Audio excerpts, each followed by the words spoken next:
Dr. Limuel Espedal, optometrist, taga Tagum City. Sa akong trabaho, ako naimbitahan ko mga medical mission sa mga LGU. At the end of the day, kapoy na akong lawas. So wala na kaya ko time makikistorya sa akong pamilya. Na nag-introduce ko EXL Coffee Mix 17 in 1. So akong gitry. Gentle siya sa tiyan, dili siya acidic. Giganahan ko, gi-introduce ko sa kuha ang EXL Makabuhay Plus Capsule na ikaayuhan, ikabaguan. Pasalamat ko ani EXL Coffee Mix 17 in 1 o EXL Makabuhay Plus Capsule. Kay mo ni siya makakag kaayuhan sa atong panglawas. Dili pa ulahi ang tanan. Atong pilion, EXL Makabuhay product. Daghang salamat.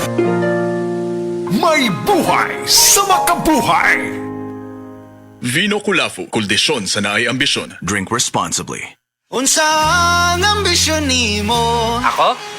Makumpleto ang requirements na ako aron makasakay na ko og barko. Ipanumpa kong di tikabiyan, ikondisyon sa naagian. Ipanumpa kong di gyud ko mabuhi, na'y ambisyon kabuton para nimo. Vino Kulafu! Ang kuldisyon sa naay ambisyon na ay 12 Chinese herbs. Vino Kulafu, kuldisyon sa naay ambisyon. Drink responsibly.